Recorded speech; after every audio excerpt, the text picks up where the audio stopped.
क्योंकि कर्म का सिद्धांत ये कहता है, कोई न काऊ दुख सुख करी दाता, निज कृत कर्म भोग सब भ्राता। कोई किसी को सुख नहीं देता, कोई किसी को दुख नहीं देता। अपने जीवन में सुख आता है, अपने जीवन में दुख आता है, ये सब हमारे अपने कर्मों का परिणाम है।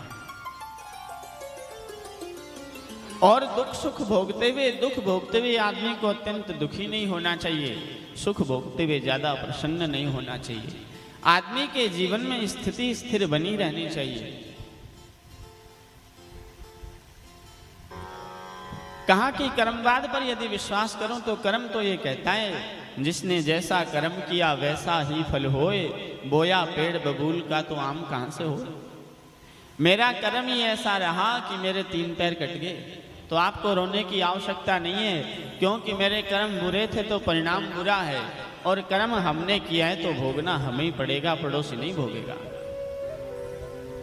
और महर्षि व्यास के वेदांत दर्शन पर यदि विचार करूं तो वेदांत दर्शन ये कहता है कि मैं तो नित्य शुद्ध मुक्त शाश्वत चिन्मय अविनाशी आत्मा हूं।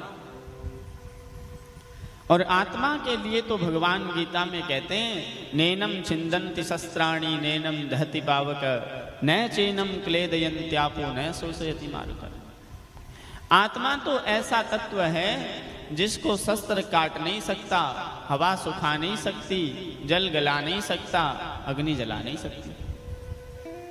फिर जब मैं नित्य शुद्ध मुक्त शाश्वत चिन्मय अविनाशी आत्मा हूं, मां तो 3 पैर कटे, शरीर के कटे, मेरे तो कटे नहीं, क्योंकि मैं शरीर हूं ही नहीं, मैं तो आत्मा हूं। फिर भी आपको इस बात का दुख नहीं होना चाहिए।